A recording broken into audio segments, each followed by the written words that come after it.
اعوذ باللہ من الشیطان الرجیم بسم اللہ الرحمن الرحیم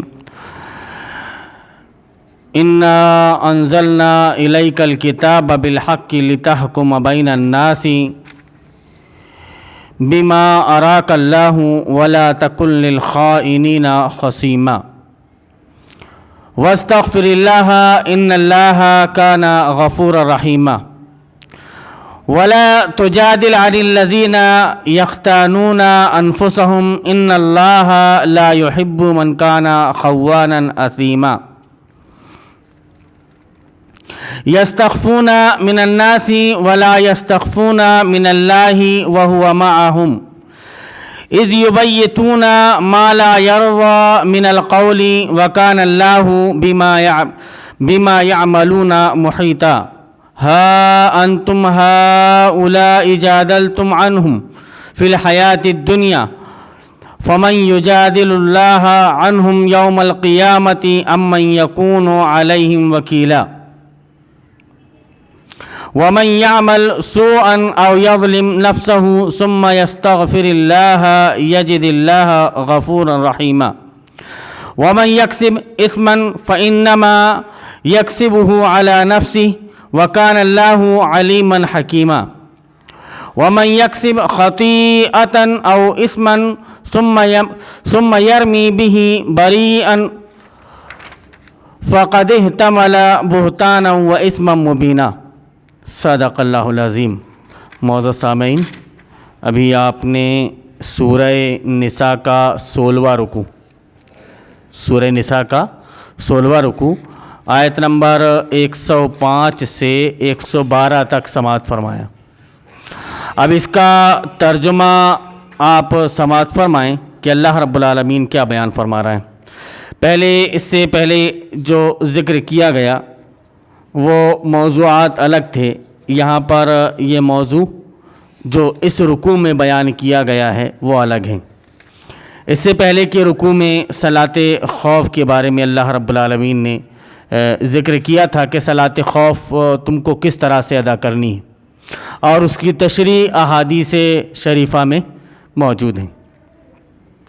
اللہ رب العالمین بیان فرما رہا ہے کہ اے نبی صلی اللہ علیہ وسلم، ہم نے یہ کتاب حق کے ساتھ تمہاری طرف نازل کی ہے تاکہ جو راہ راست اللہ نے تمہیں دکھائی ہے اس کے مطابق لوگوں کے درمیان فیصلہ کرو، لوگوں کے درمیان فیصلہ کرو۔ پھر سے سنیں کہ اے نبی صلی اللہ علیہ وسلم، ہم نے یہ کتاب حق کے ساتھ تمہاری طرف نازل کی ہے تاکہ جو راہ راست اللہ تعالیٰ نے تمہیں دکھائی ہے اس کے مطابق لوگوں کے درمیان فیصلے کرو۔ کس سے؟ کتاب اللہ سے۔ کیا کرو؟ فیصلے کرو۔ جو بھی معاملہ ہوتا ہے آپ کو کتاب اللہ اور سنت رسول اللہ کی روشنی میں فیصلے کرنا ہے۔ جس کا ذکر کتاب اللہ میں موجود نہ ہو، جس کا ذکر کتاب اللہ میں موجود نہ ہو تو ہم اس پر فیصلہ کیسے کر سکتے ہیں؟ ہم اس کو مان کیسے سکتے ہیں گرچہ ہمارے خلاف جائے؟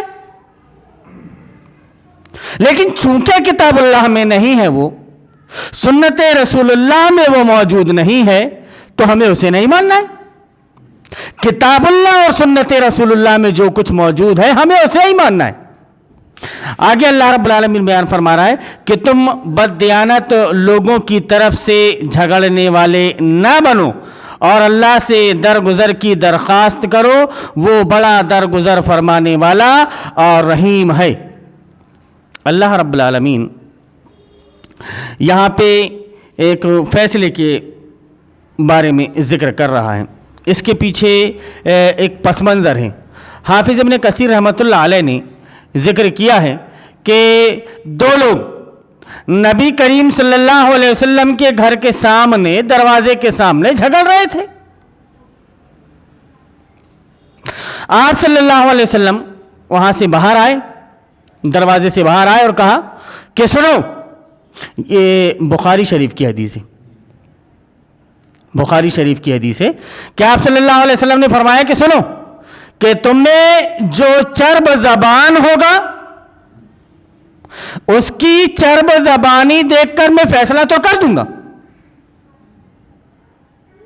بھائی میں جو کچھ دیکھوں گا وہ ظاہری دیکھوں گا کہ میں جس کے دلائل سے مطمئن ہو جاؤں, جس کے دلائل سے مطمئن ہو جاؤں. آپ کہہ رہے ہو کہ یہ چیز میری ہے, اس کے لیے آپ نے کچھ دلائل دیا. دوسرا یہ کہہ رہا ہے کہ یہ چیز میری ہے, اس کے لیے اس نے کچھ دلائل دیا. اب یہ تو طے کرنا پڑے گا کہ چیز ہے کس کی, یہ طے کرنا پڑے گا کہ یہ چیز ہے کس کی. اب جس کی دلیل زیادہ مضبوط اور مستحکم لگے گی میں اس کے لیے فیصلہ کر دوں گا, اس کی چرب زبانی کی وجہ سے. لیکن اتنا یاد رکھنا کہ اگر یہ فیصلہ غلط ہو گیا تو اللہ انصاف کرنے والا بیٹھا ہے. تم نے اپنے بھائی کا اگر حصہ لے لیا چرب زبانی کی وجہ سے اور میں نے وہ فیصلہ کر دیا, لیکن اللہ رب العالمین کے ہاں تمہارے لیے پھر عذاب تیار ہے, یہ جان رکھو, عذاب تیار ہے. اور حافظ ابن کثیر رحمۃ اللہ علیہ نے مسند احمد کی ایک حدیث جو حسن ہے اسی میں ذکر کی ہے کہ جب دونوں کے ساتھ میں کے سامنے رسول اکرم صلی اللہ علیہ وسلم نے یہ بات پیش کی تو دونوں رونے لگے اور گڑگڑانے لگے کہ یہ چیز ہماری نہیں ہے اس کو دے دو, یہ چیز ہماری نہیں ہے اس کو دے دو. دونوں یہ سمجھنے لگے کہ اب عذاب وہاں پر کون مول لے گا, اس کو دے دینے میں ہی بھلائی. دونوں آپس میں یہ سوچنے لگے, دونوں آپس میں یہ بات کرنے لگے کہ بھئی یہ اس کی ہے, وہ کہنے لگا اس کی ہے, وہ کہنے لگا اس کی. تو پھر نبی کریم صلی اللہ علیہ وسلم نے فرمایا کہ یہ لے جاؤ اور دونوں بیٹھ کر کے آرام سے سمجھ لو اور اس طرح سے جھگڑا مت کرو, جھگڑا مت کرو. جو صحیح ہے وہ صحیح ہے, جو غلط ہے وہ غلط ہے. تو اللہ رب العالمین نے اس پس منظر میں ان آیات کو نزول فرمایا, ان آیات کا نزول فرمایا اور اللہ نبی کریم صلی اللہ علیہ وسلم کو کے بارے میں یہ فرمایا, نبی صلی اللہ علیہ وسلم سے خطاب کیا کہ اس کے مطابق لوگوں کے درمیان فیصلہ کرو, تم بددیانت لوگوں کی طرف سے جھگڑنے والے نہ بنو اور اللہ سے درگزر کی درخواست کرو, وہ بڑا درگزر فرمانے والا اور رحیم ہے. اللہ رب العالمین نے نبی کریم صلی اللہ علیہ وسلم کو یہ اشارہ دے دیا. اب ایک چیز یہ سمجھ میں آتی ہے کہ لوگ کہتے ہیں کہ نبی صلی اللہ علیہ وسلم کو غیب کا علم تھا تو وہ جان ہی لیتے کہ کون سی چیز کس کی ہے, کون سی چیز کس کی ہے, کس نے کیسا کیا ہے, فیصلہ کر دیتے آپ. اس طرح کی بات ہی نہ آتی. لیکن بات کو نہ سمجھنا اور زبردستی کے طول تفنگ کرنا, بات کو آگے بڑھانا چرب زبانی کے ذریعے سے. اب آدمی جو چرب زبان ہوتا ہے اپنے مدعے کو اچھی طرح سے رکھ سکے, لوگوں کو جتنا زیادہ بیوقوف بنا سکے بنا لیتا ہے. جیسے دنیاوی معاملات میں وہ یہ سمجھتا ہے کہ ویسا ہی ہے دینی معاملات میں بھی ہو جائے گا, لیکن وہ یہ جان لے کہ دینی معاملات میں اگر اس نے اس طرح کی ہستچھیپ کی تو کل قیامت کے دن اللہ رب العالمین نے جو عذاب تیار کر رکھا ہے وہ اس سے بچے گا نہیں. قیامت تو دور کی بات, جیسے ہی وہ مرا قبر میں گیا حساب کتاب شروع. آگے اللہ رب العالمین بیان فرما رہا ہے کہ تم ان کی حمایت نہ کرو, اللہ کو ایسا شخص پسند نہیں ہے جو خیانت کار اور معصیت پیشہ ہو. یہ لوگ انسانوں سے اپنی حرکات چھپا سکتے ہیں مگر خدا سے نہیں چھپا سکتے. اس کے بارے میں بھی حافظ ابن کثیر نے ذکر کیا کہ ایک ایسا آدمی تھا کہ اس نے کسی کی کوئی چیز چرائی اور اٹھا کر کے کسی کے مکان میں ڈال دی اور کہنے لگا کہ چور وہ ہے, میں نہیں ہوں, میں نے کچھ نہیں کیا ہے, جو کچھ کیا ہے اس نے کیا ہے, اب دیکھ لو آپ. تو اللہ رب العالمین نے بیان فرما رہا ہے کہ یہ لوگ انسانوں سے اپنی حرکات چھپا سکتے ہیں مگر خدا سے نہیں چھپا سکتے. اللہ رب العالمین کو یہ آیتیں اس وجہ سے بھی اور نازل کرنا پڑا کہ اس کے پیچھے بھی ایک پس منظر تھا کہ لوگ کھڑے ہو جاتے کہہ رہے یہ بڑے منصف بنے پھرتے ہیں, بڑے انصاف کی بات کرتے ہیں بڑا یہ کہتے ہیں کہ اللہ رب العالمین کوئی بھی آیت نازل فرما دیتا ہے، پھر دیکھو وہ ناانصافی ہو گئی، وہ ہم نے اپنی آنکھوں سے دیکھا ہے کہ فلاں آدمی نے لے جا کر ڈالا ہے، لیکن جس کے ہاں چیز پائی گئی اس کو مان رہا ہے یہ گنہگار۔ تو اللہ رب العالمین بیان فرما رہا ہے کہ اللہ رب العالمین نے فوراً اس کی اصلاح فرما دی کہ دیکھ لو کہیں ایسا نہ ہو، کیونکہ جو کام لے کر آپ صلی اللہ علیہ وسلم اٹھے ہیں اس کام میں ذرہ برابر بھی حرف نہیں آنا چاہیے۔ اگر اس میں ذرہ برابر بھی حرف آیا تو پھر اللہ رب العالمین یہ برداشت نہیں کرے گا۔ اسی لیے اللہ رب العالمین نے وقتاً فوقتاً قرآن کریم کا نزول فرمایا، ایک ایک کر کے جیسے جیسے ضرورت پیش آتے گئی اللہ رب العالمین آیات کو نازل فرماتا گیا۔ اللہ رب العالمین بیان فرما رہا ہے کہ یہ لوگ انسانوں سے اپنی حرکات چھپا سکتے ہیں مگر خدا سے نہیں چھپا سکتے۔ وہ تو اس وقت بھی ان کے ساتھ ہوتا ہے جب یہ راتوں کو چھپ کر اس کی مرضی کے خلاف مشورے کرتے ہیں۔ بیٹھ گئے مشورے کر رہے ہیں کہ اب ایسا کرنا ہے، اب یہاں پر ایسے پھنسانا ہے، اب اس طرح سے پھوٹ ڈالنا ہے، لگ گئے کوشش میں، اکیلے بیٹھ کر کے مشورے کر رہے ہیں، مشورے کر لیے اور چلے گئے۔ اللہ رب العالمین کہہ رہا ہے کہ اس وقت بھی یہ جانتا ہے، لیکن یہ یاد رکھو کہ اللہ رب العالمین خیانت کرنے والے کو اور اس طرح سے پھوٹ ڈالنے والے کو بالکل پسند نہیں فرماتا۔ اللہ رب العالمین فرما رہا ہے کہ وہ تو اس وقت بھی ان کے ساتھ ہوتا ہے جب یہ راتوں کو چھپ کر اس کی مرضی کے خلاف مشورے کرتے ہیں، ان کے سارے اعمال پر اللہ محیط ہے۔ ہاں تم لوگوں نے ان مجرموں کی طرف سے دنیا کی زندگی میں تو جھگڑا کر لیا، مگر قیامت کے روز ان کی طرف سے کون جھگڑا کرے گا؟ بھئی آپ جو بات پیش کر رہے ہیں آپ نے ظاہری طور پر دیکھ کر کے جو فیصلہ کر دیا، اب بات یہاں پر بڑھ گئی اور دھیرے دھیرے بڑھ کر کے کوئی بھی بات سرا جو اس کا لگتا ہے ایک چھوٹی سی بات تھی، لیکن بڑھ کر وہ چھوٹی سی بات تو میں اتنی بڑی ہو جاتی ہے، اتنی بڑی ہو جاتی ہے کہ ایک اچھی خاصی جماعت ٹوٹ کر بکھر جاتی۔ شروعات چھوٹی سی بات سے ہوتی، لیکن دھیرے دھیرے کر کے وہ ایک بڑا روپ اختیار کر لیتی ہے۔ کیوں؟ کہ جو کچھ وہ کر رہے ہیں کتاب اللہ سنت رسول اللہ کے مطابق نہیں۔ اگر کتاب اللہ سنت رسول اللہ کے مطابق کر رہے ہوتے تو اس طرح کی چیزیں بیچ میں نہیں آتی۔ کتاب اللہ کو اپنا فیصل مانتے، سنت رسول اللہ کو اپنا فیصل مانتے، دو آدمی کی دو طرح کی باتیں دونوں بیٹھ کر سمجھ لیتے کہ مسئلہ کیا ہے، کیسا ہے، دونوں دیکھ لیتے اور دونوں اپنے اعمال پر اللہ کو گواہ بناتے کہ ہم جو کچھ کر رہے ہیں یہ اللہ کی رضا کے لیے کر رہے ہیں۔ ہمیں آپ سے کیا مطلب، آپ سے کیا مطلب، آپ سے کیا مطلب، آپ سے کیا مطلب، اللہ کی رضا کے لیے کام کر رہے ہیں۔ تو اللہ رب العالمین ایسے میں راضی ہوتا ہے بندے سے اور اس کے لیے آگے کے راستے اور ہموار کرتا چلا جاتا ہے۔ جیسے اللہ رب العالمین پل پل میں آپ صلی اللہ علیہ وسلم کی رہنمائی فرماتا رہا۔ اللہ رب العالمین بیان فرما رہا ہے کہ ان مجرموں کی طرف سے دنیا کی زندگی میں تو جھگڑا کر لیا، مگر یہ بتاؤ قیامت کے روز ان کی طرف سے کون جھگڑا کرے گا؟ ابھی تو تم نے یہاں پر طرفداری کر لی، ان کا سپورٹ تم نے کر لیا، لیکن کل قیامت کے دن جب یہ بات آئے گی تو ان کی طرف سے کھڑا کون ہوگا؟ جبکہ دودھ کا دودھ اور پانی کا پانی ہوگا۔ آدمی کے جو اعمال ہے کہ اسکرین پر دکھائے جائیں گے تو یہ دیکھ لو آپ کے کرتوتوں کو، یہ دیکھ لو آپ نے کیا کیا۔ اب آج کے زمانے میں یہ سمجھانا لوگوں کے لیے آسان نہیں ہے کہ اسکرین میں کیسے دکھایا جائے گا۔ کوئی بھی عمل جو آدمی کا ہوتا ہے انسان اس کو کیمرے میں قید کر لیتا ہے کہ نہیں؟ کیمرے میں قید کر لیتا ہے اور پھر دیکھتے ہیں سب سیو ہو جاتا ہے۔ آپ کے موبائل میں میموری اس میں موجود ہو نہ ہو، چل رہا ہے فیس بک میں لائیو، یہ صاحب ہماری ویڈیو بنا رہے ہیں اور سب کو شیئر کر رہے ہیں، اب سب دیکھ رہے ہیں۔ اب یہ محفوظ رہے گا جب تک کہ فیس بک محفوظ ہے، تب تک محفوظ رہے گا، اور ہر سال اسی تاریخ کو ریمائنڈ ہوتا جائے گا وہ کہ یہ 1 سال ہو گیا، 2 سال ہو گیا، 3 سال ہو گیا، 4 سال ہو گئے، 5 سال ہو گئے، ریمائنڈ ہوتا جائے گا۔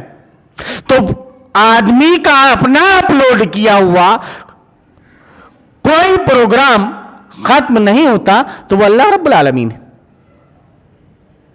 آدمی نے تو ایک چپ بنائی ہے, وہ چپ بنانے کا بھی دماغ اللہ رب العالمین نے انسان کو دیا, تب اس نے وہ چپ بنائی. 16 GB 32 GB 68 GB ایک چپ کے اندر. اگر آج سے 10 سال پہلے کسی کو یہ بتاتے کہ ایسی چپ ایک آئے گی جس کو میموری کارڈ کہتے ہیں, کہ اس میں اتنا سب ڈاٹا اس کے اندر آ جائے گا, تو آدمی یقین کرتا؟ یقین ہی نہیں کرتا. جبکہ 512 MB کا جو میموری کارڈ آتا تھا اس کو بہت بڑا سمجھتا تھا آدمی.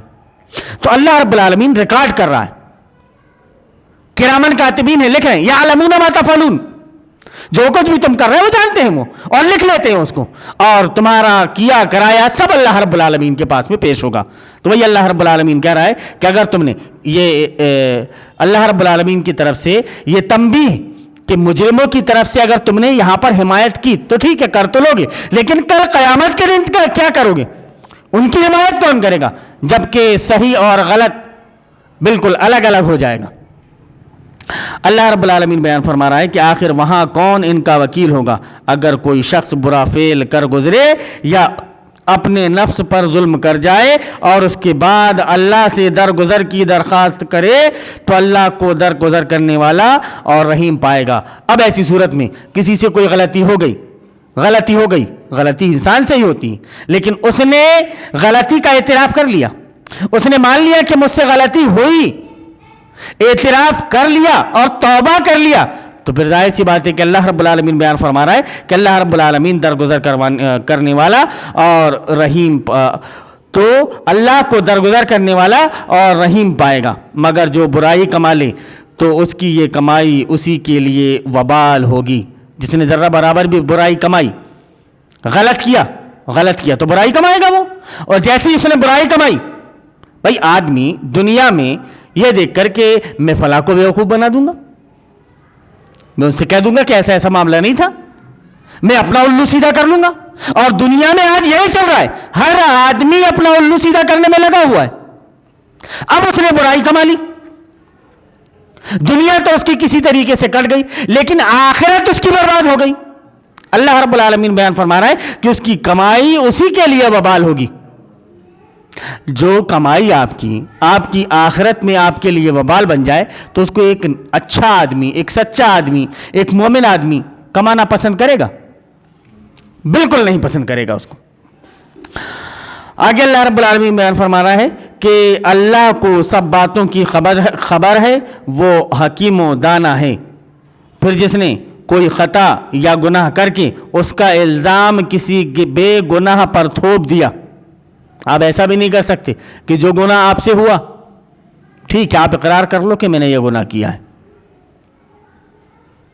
غلطی انسان سے ہوتی ہے, آپ اپنی غلطی کا اعتراف کر لو اور جو بھی سزا اس کی ہوتی ہے دنیا میں بھگت لو, کیونکہ آخرت میں جب سزا بھگتنے کی بات آئے گی تو کوئی اس کو برداشت نہیں کر سکے گا.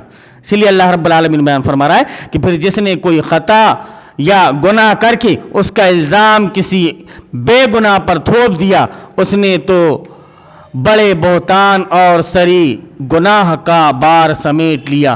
اب اس نے اپنے اوپر ایسے گناہ کا بار سمیٹ لیا کہ جس کی بہت خطرناک سزا کل قیامت کے دن اس کو ملنے والی. اسی لیے دنیا میں جو بھی اس نے کیا ہے وہ اعتراف کر لے. غلط کام اگر وہ کر رہا ہے تو اعتراف کر لے, اچھا کام اگر وہ کر رہا ہے تو وہ اچھا ہی ہے, دنیا میں بھی اس کے لیے اچھا ہے اور آخرت میں بھی اس کے لیے اچھا ہے. تو اللہ رب العالمین سے دعا ہے کہ اللہ رب العالمین تو ہمیں توفیق دے کہ ہم کتاب اللہ اور سنت رسول اللہ کے مطابق زندگی گزارنے والے بن جائیں, خیانت کرنے سے بچ جائیں, اللہ کی معصیت کو دعوت نہ دیں, نافرمانی نہ کریں اور برا کرنے والے کا ساتھ نہ دیں. یا کوئی غلط کام ہم سے سرزد ہو جاتا ہے تو اس غلط کام کو کسی دوسرے کے سر نہ تھوپیں. اللہم ارنا الحق حقا وارزقنا اتباعہ وارنا الباطل باطلا وارزقنا اجتنابہ. آمین یا رب العالمین.